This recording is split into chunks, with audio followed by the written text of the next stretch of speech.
Well, welcome back. We are doing a homeschool interview series.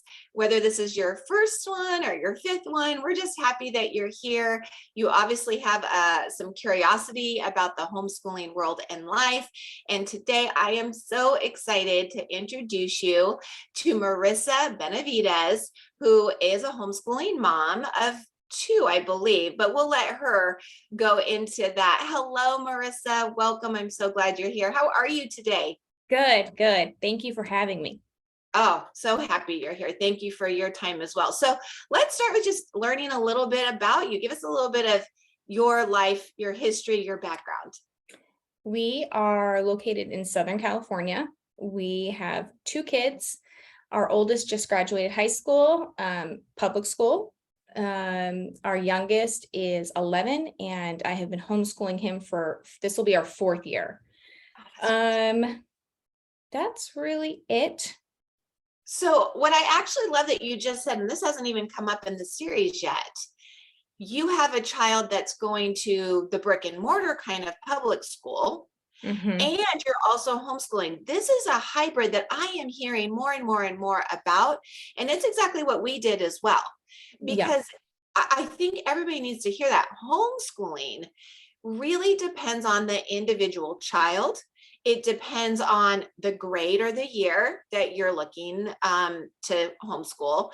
And it can be a mix of so many things. There's not a right or a wrong way to do it. So I love that you just mentioned that. Now, your oldest son, did you ever homeschool him, or was he already on that path? No, he started in the public school. We always questioned, maybe we should pull him out, maybe it's time. And I think it was just a scary move, especially for me, because I was like, well, I'm not credentialed. I don't want to mess this kid up. But then there's about a 7.5-year gap between them. So when our youngest started, things were starting to change in the public school system. Things that safety concerns, moral concerns, things that they were going to start implementing about what they were going to teach that just was not on our page of okays. And for our older son, he was already in high school. So he already was like a sponge and soaked everything up that we had taught him. And he knew right from wrong and what we believed and what we didn't believe. So we just thought, okay, well, we're going to pull our youngest out because now it's time. And I just wasn't comfortable anymore with him in the public school system. And I was in the classroom quite a lot because I was nervous about safety concerns. And then I don't know what you're going to be saying to my kid anymore. Like now I just don't trust the system. And I don't want him coming home asking me questions that weren't appropriate for a 6-year-old to be asking. So with that being said, we just, we knew our oldest was good to go and he was already set in his ways. But for our youngest, we were just like, too young. He's going to question things that he shouldn't even be thinking about it at this age. So we pulled him out, and it was scary, but it was good. Oh, for sure scary. And we're going to talk about that. I like that you just said, it was the system. Like you recognize, like, I always want to be so careful to mention that there are amazing teachers out there, teachers out there whose hands are tied, who have administrators, even great administrators, who are all being told from the higher ups, it is the system. It's this institutionalized, compulsory way of learning and education that's really dirtying the waters. And it is making it so that, I have friends who are teachers that are like, I'm ready to retire. I thought I would work another 5 years, but not like this. I'm not going to. So yes, I think we're all seeing that. And Yeah, very good point.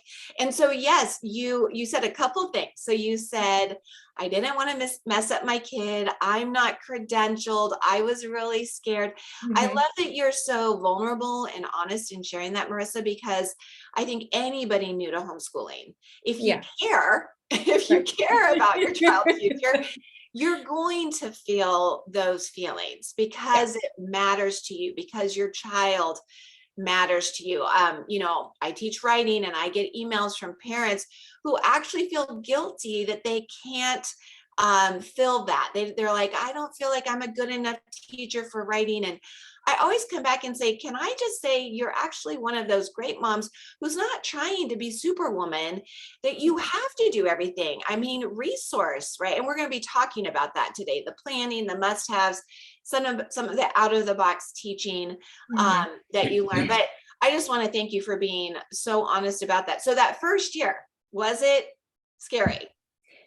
It was, because it's kind of like the saying, like you got thrown into the wolf's den and you're like, okay, because there's so many different ways to homeschool. You can homeschool through a charter, which is the route we chose to do, because I thought, well, at least I'll have some guidance.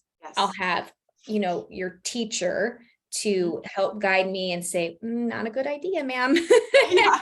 Or you could homeschool completely on your own and just maybe let Google be your best friend and you research and you try to figure out, or you talk to other homeschool moms. Yes. But the charter school really helped. Our first year, we had a great teacher. You always have that first teacher, kind of like the kindergarten teacher at a brick and mortar. They set the bar, right? Yes, they do. And it They seems do. like no one ever seems to meet that bar. No, it's So that's what happened with us. We had a great teacher. She aligned with everything we believed, and she knew her stuff curriculum wise. And she really talked to our son and said, okay, I think we're going to take it easy. And we're just going to say maybe just one page a day of this, or a couple questions over here. Plus, he was only going to be in second grade. So it wasn't like a high school curriculum, yeah. honestly. But yeah, so it was hard, it was scary, and you learn a lot the first year A of ton of learning. that didn't work well, or that curriculum didn't work well. I don't think that there's a bad curriculum out there. I Good think for it's you. just whatever works for your child. And that's what is the hard part as the parent teacher, is you need to figure out, how does my child learn best? And Yes. maybe that curriculum just isn't for him. Correct. Okay, so again, you're unpacking so many good things, Marissa.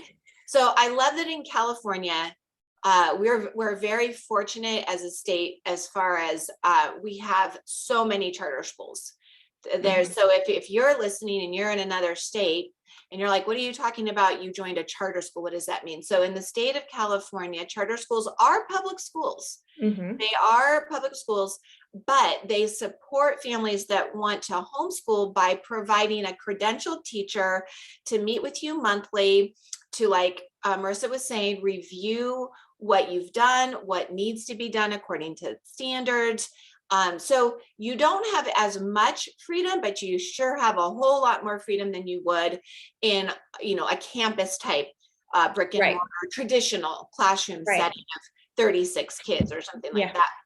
So it's a really great option, Mhm. as well as your tax money that goes into the school system comes back and you get funding that you can use educationally. Mhm. And that's certainly a benefit too. I'm a big supporter of our charter schools, and we need to fight to keep them, because they really are amazing. And you're right, like, what a great thing that you had that support person there. And what you said about curriculum too, it's not that a curriculum is good or bad. Mhm. It's does the curriculum fit or does it not fit? Okay, so you're like all homeschool moms that I know, Marissa. We start to talk and it becomes all about your kids and your curriculum. But I want to know a little bit more about you. Like, did you grow up thinking like someday I'm going to homeschool my kids? Like, what was No, your life growing no. up? My What did, education was what were your dreams? yeah, my education was completely public school. And I did not have the parents that questioned anything or do you need help with anything, or I came home and said, hey, I don't get this. Like, there was none of that. It was completely on the school, on the teachers.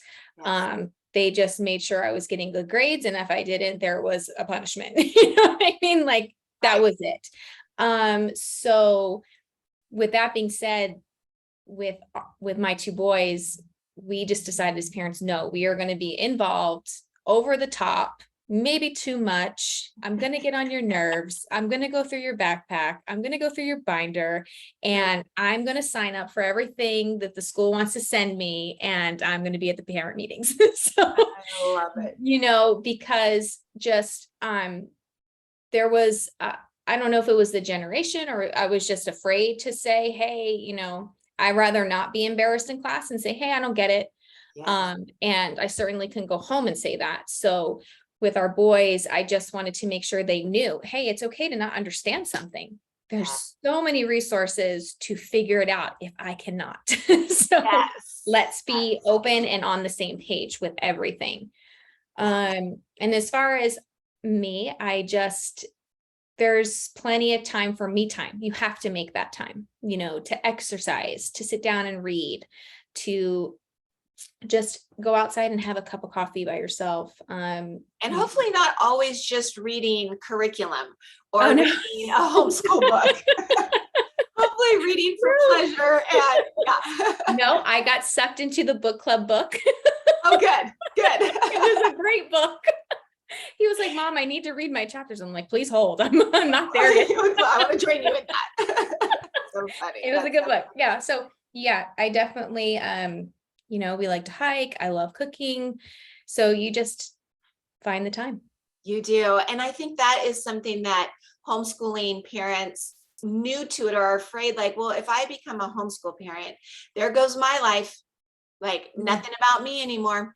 It's all about my kids. And you know what? That can be true no matter what, if you choose it. But at the same time, I feel like homeschool moms get good at planning their days. Therefore, they actually plan in time to, you know, schedule a time to go have a coffee with a girlfriend they haven't seen for a while, or go get a manicure, you know, on a Saturday morning and quiet time. Like, it can be done. It completely can be done. In fact, sometimes better, because you are more intentional and time doesn't just slip away, for sure. Exactly. Well, good. That is really good. Okay. So we're going to talk about homeschool planning.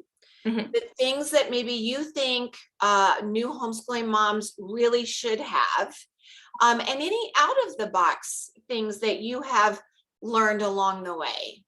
In the, what did you say, 4 years?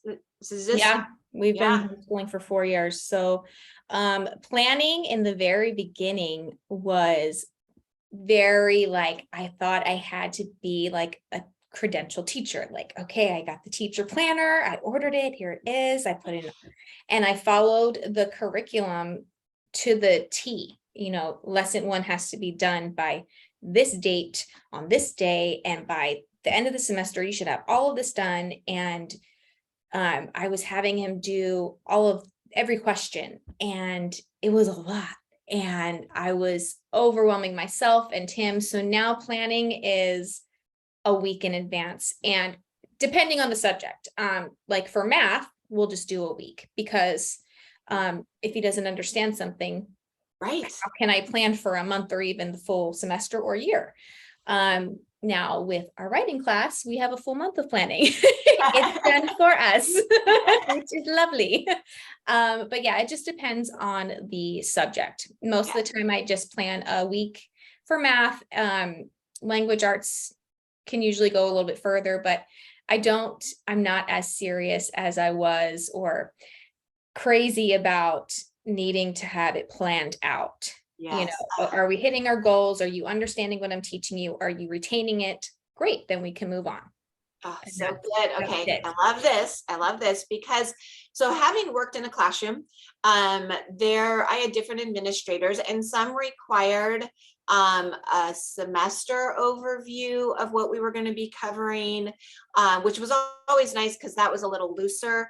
Where Whereas others, and I had friends who had principals who every Friday you had to have your lesson plans for the month, like laid out.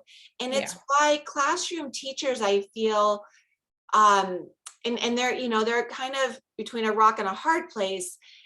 Kids don't understand a concept. So sorry, but we're moving on. Did you not see my lesson plan book? Right? Like my principal believes I'm going to be on this chapter by this month. Therefore, I do not have time to change this. And that is very different. And it should look so much different in a homeschool. It should be more like I'm on your bandwagon, Marissa. And that's how I did it with the boys when I homeschooled. When I planned as a homeschool mom, it looked very different than when I homeschooled as a classroom teacher. Yeah. And you don't know at the end of the week, are you going to be ahead of where you wanted to be or behind? So you have like this, you know, loosey goosey, like I always teach, and it is a course that I offer for free, is that homeschool planner challenge. That is just kind of a loose, hey, let's just make some good plans for the year. So you kind of have the overview, but we don't have to be so descript, because that would stress, I think would stress a lot of homeschool moms out. But I'm also curious to ask you, like the other end, I know there are some homeschool moms who like, they just get their books and they sit them on the desk, and Monday morning comes and they're like, okay, hang on, while you eat breakfast, I'm going to grab this math book and let's just see, and I'm going to look at it for the first time. Like, how do you feel about that, Luce? Have you tried it? Does that work? That would make me itchy. Me too. That would make me very uncomfortable, very itchy. I need a little more organization than that. Yes. And that's where how you are, you know, as a person comes in as how you're going to teach your child. You know, there's some, like you said, there's some moms that are going to wake up and just, oh, let me take a look at this, and that's fine. But that couldn't work for me. I would go crazy. I need a little more organization.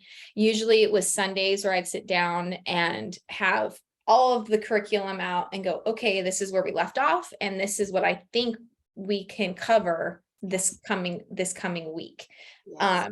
And that's that, because if I just, sometimes there's things you open the book and you're like, I need an hour of really understanding this math because I haven't taken that math in a long time. I don't remember it. I do my own Google instructions. Google has become a good friend of mine. So that would not work, especially in the math department. So, and then there's things in, you know, grammar where I'm like, what is that? What are you talking about? Right. Was I ever taught that? Well, and I don't know if people out there think that teachers just have this innate ability to know curriculum through osmosis, but we don't. We have to study it first, and then, right, you have to master it yourself before you can then teach it to someone else. And, you know, I use the analogy, and I'll be curious if you agree with this. It's kind of like, I've had mornings where the bananas on the counter are ripe, right? So that means banana bread. And there are some days that I'm like, oh, darn, I'm out of eggs. Oh, the oil, we don't have enough oil for it. I'm going to have to go to the store and get it, right? That to me is what it feels like if you're going to try and homeschool and just hope you have what you need and hope that it all works out beautifully. Yeah. But man, that is not going to be a great cooking experience. You're going to get frustrated. You're going to feel ill prepared. And you might even just like trash it. You might be like, I'm not even going to do it. Forget, I'm not making banana bread this morning. Yeah. That's what can happen, versus you notice the night before that the bananas are ripe. Tomorrow you want to make banana bread. You make sure you have everything. And if you're like, oh, I'm short on eggs, you know, you go grab a dozen eggs that night. It's a fully different experience now making the banana bread, because you've got everything you want and you need. I totally agree. 100%. Good. Okay. So that's good. We're certainly on the same page with planning. Now, what are some of the must-haves? What would be some of the things that you would really recommend parents have? Parents, Okay, so like the last 2 years, we used a math program, Singapore Math. Yes. And there was a section where, in fractions, I was teaching it, he wasn't getting it from me. And so we got a tutor and he was getting it. She worded it differently, and sometimes you just need to hear it differently or be taught differently. That kind of covered that year. But then there was a program called Singapore Live by a lady named Brenda.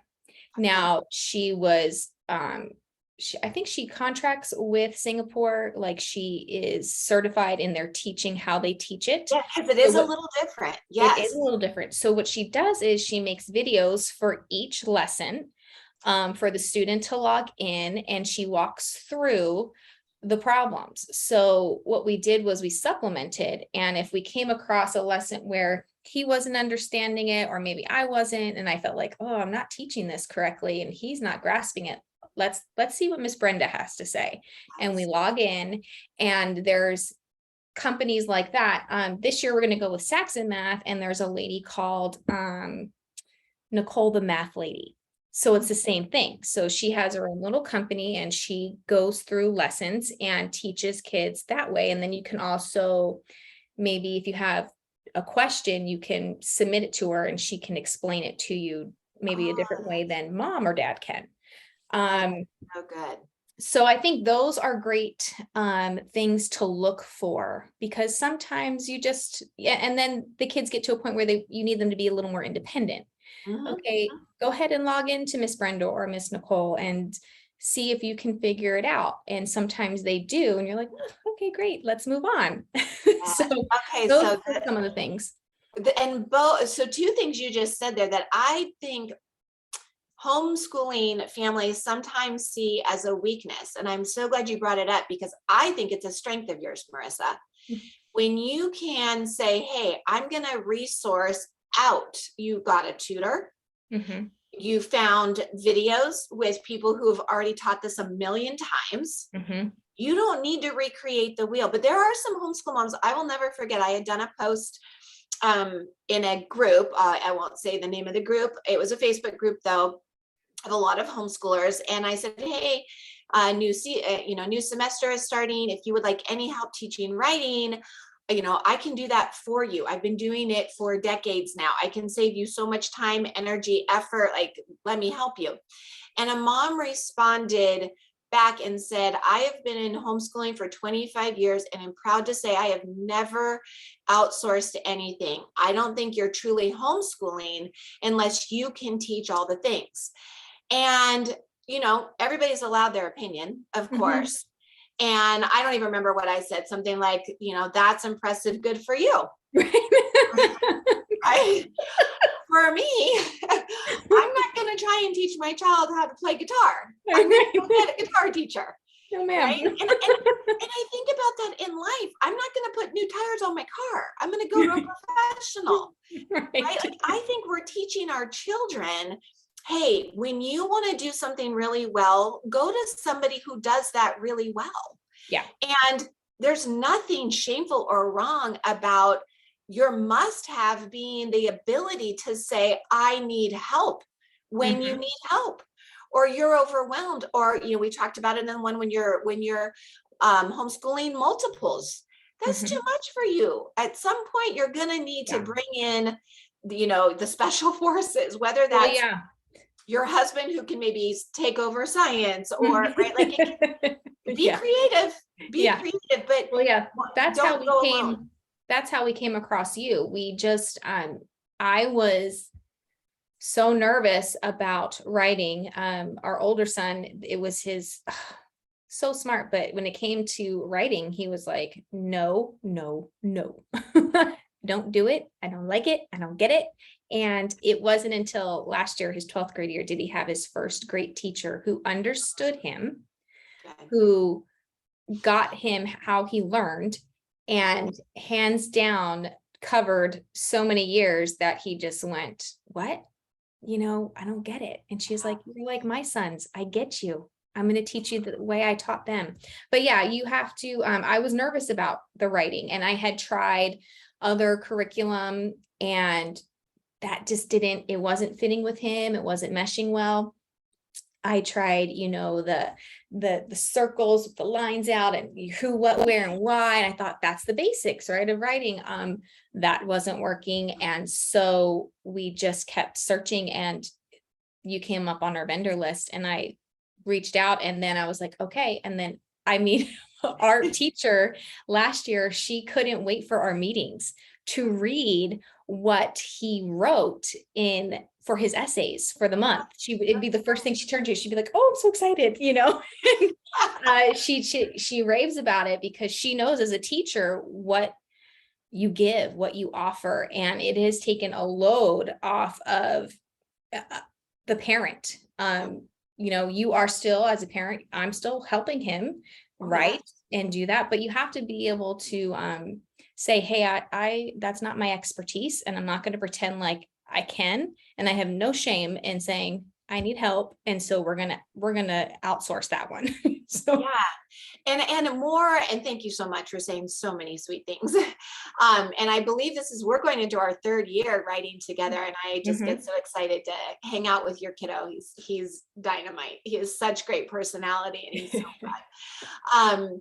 But I was going to say, like, this is changing as homeschooling is becoming a more acceptable and supported form of education.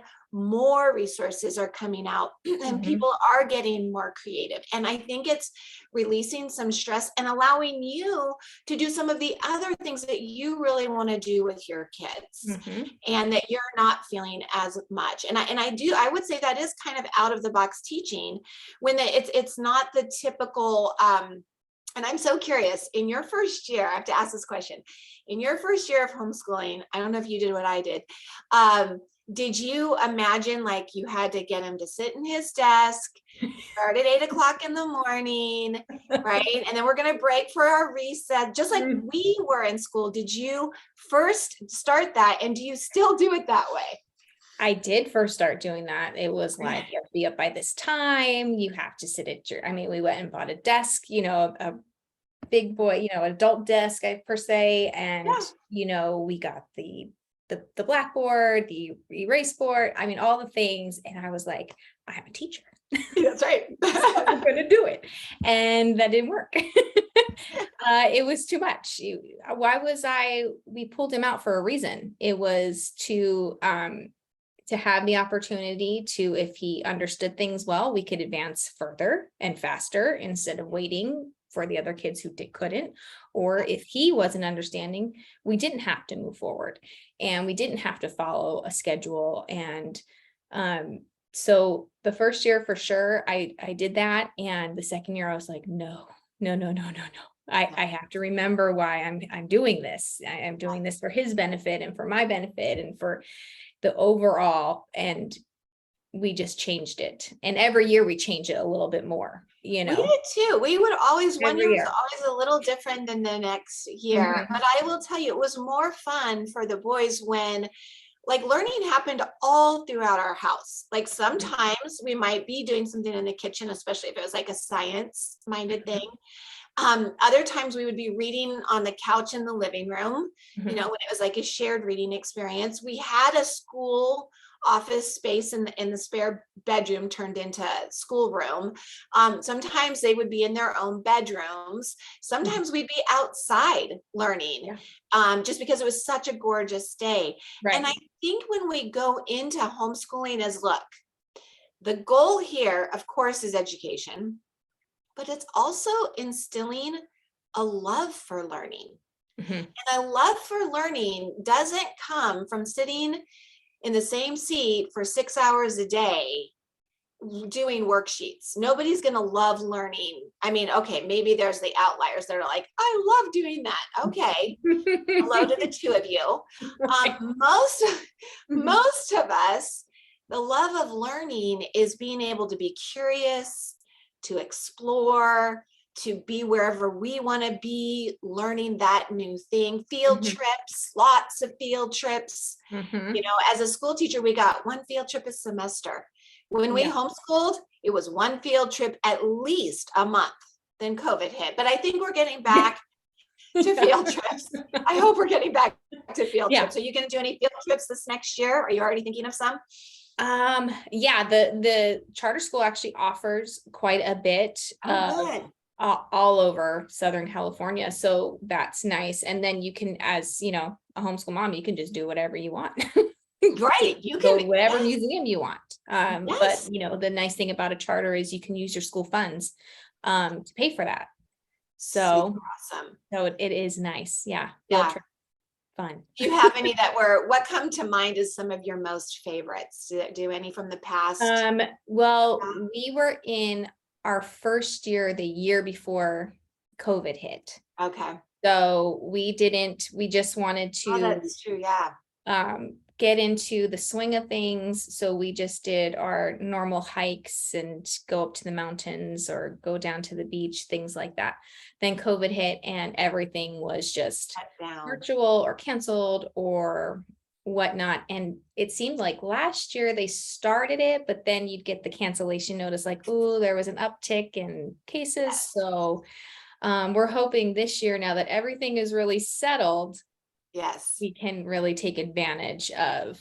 I hope you get to.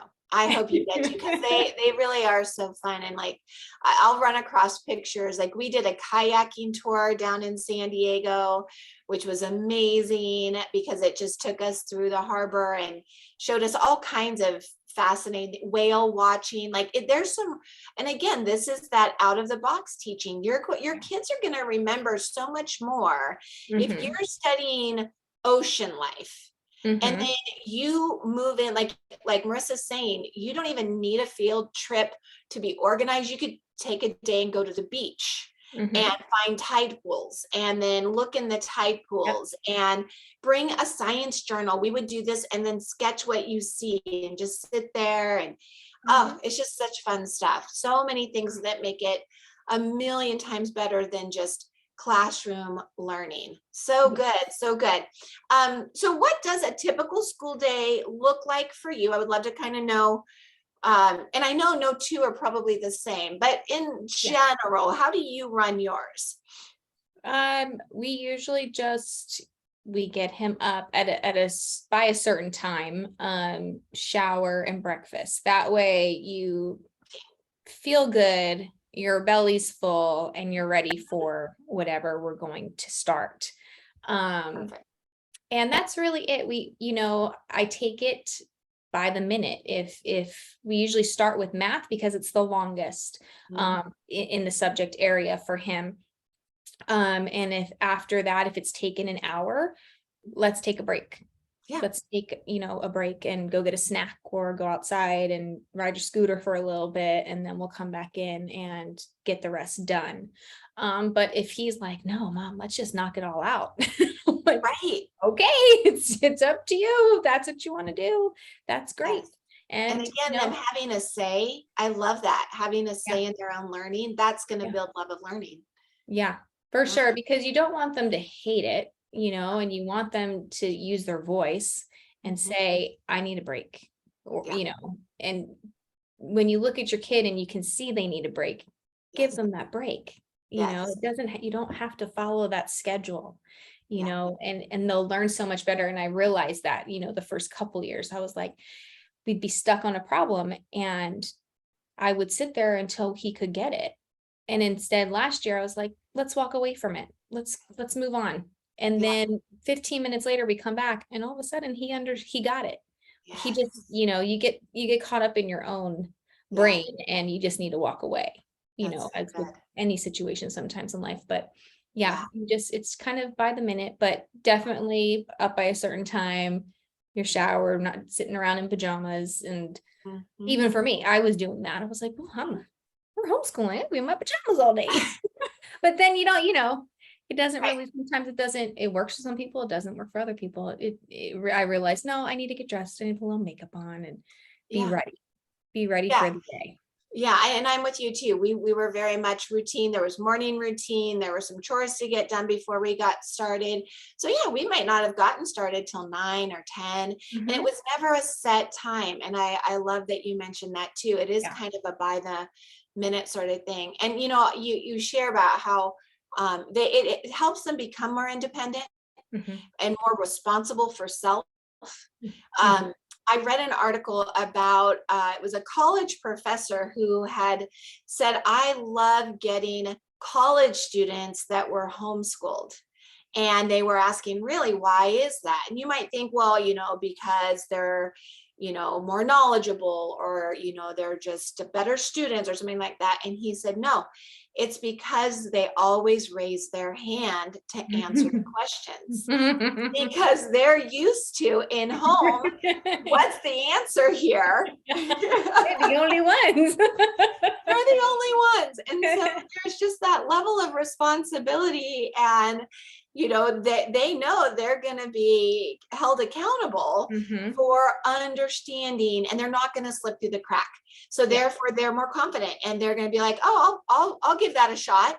And they're Mhm. not worried about being wrong. It's a great confidence that I see built in kids. So good. Yeah. So good. All right. Is there anything else that you wanted to mention? Any other resources we should know about? Anything like that? Or did we cover everything? Um, I think you need parents just need to take advantage of the free resources that are out there. Oh, There are good one. so many free resources, YouTube videos of any subject you can think of, even sign language, foreign languages, sign language, math, grammar. Pinterest boards. Yes. Pinterest boards with full lesson plans. Yeah. Yeah, there's Good even point. a company called The Good and the Beautiful. I It's love them. Christian based. So for us, we can't use our funds for it, Right. but You have to pay out of pocket. they offer, like, for their math 1 through 5 is free. You can download it and That's have great. free curriculum. And their language arts is the same way. There's, the homeschool.com. They have free resources, worksheets, whatever you could I love think of. them. It's out there. You just kind of have to do the research, excuse me, and Yes. find it. Watch some YouTube moms who homeschool, find out, what worked for them, what didn't work for them, how do they homeschool if you're new to it, to figure it out. It's not always going to be, I remember watching a mom and saying, oh my gosh, I'm not doing cursive writing, or I'm not teaching him typing, I need to do that. No, you need to do what works for your kid. So it's fun to watch other moms who post, and it's nice to have to reference, and say, hey, I think maybe I'll try that, or yeah, my kid does learn like that, maybe we should try that math or that language arts. But That's don't great. be discouraged. Don't get discouraged. It's easy to get discouraged and think, why am I doing this? Well, you came to it for a reason. You need to follow your heart. Um, and your mom or dad gut of why you came to homeschooling, if you're considering it, Yes. and follow it. It brought you here for a reason, and just go with it. It might be hard at first, but it gets easier. The Yes, flow and gets it's easier. okay, right? It's okay for Yeah. things to be Yeah. hard. There's nothing wrong with things being Right. hard. And failure isn't a bad thing. And I think that's something we teach kids too. Like, it's okay to fail. It just shows us what we need to work on some more. Yeah. And that's some good advice there. Yes, don't be discouraged. Okay, you gave so much value today, Marissa. I cannot thank you enough for sharing your time and your ideas. And this is so good. Thank you, thank you, thank you for being You're here. welcome. You're welcome.